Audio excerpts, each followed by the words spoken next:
ಕಾಲ ಕೂಡಿ ಬರಬೇಕು.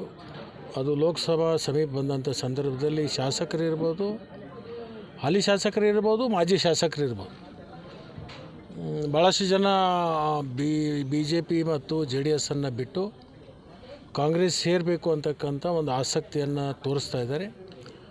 ಅದು ಕಾಲ ಕೂಡಿ ಬಂದಂಥ ಸಂದರ್ಭದಲ್ಲಿ ಅದನ್ನು ಪ್ರಕಟ ಮಾಡ್ತಾರೆ. ಸರ್, ಎಲ್ಲ ರಮೇಶ್ ಕತ್ತಿ ಅವರು ಕಾಂಗ್ರೆಸ್ ಬರ್ತೀನಿ ಅಂತ ಹೇಳಿದ್ರು ಸರ್, ಆಹ್ವಾನಕ್ಕೆ ಇಲ್ಲಿವರೆಗೆ ಅದ್ರ ಬಗ್ಗೆ ಚರ್ಚೆ ಆಗಿಲ್ಲ. ಕಾಲ ಕೂಡಿ ಬಂದಾಗ ಚರ್ಚೆ ಬಂದಂಥ ಸಂದರ್ಭದಲ್ಲಿ ಅದ್ರ ಬಗ್ಗೆ ನಾವು ಆಲೋಚನೆ ಮಾಡ್ತೀವಿ.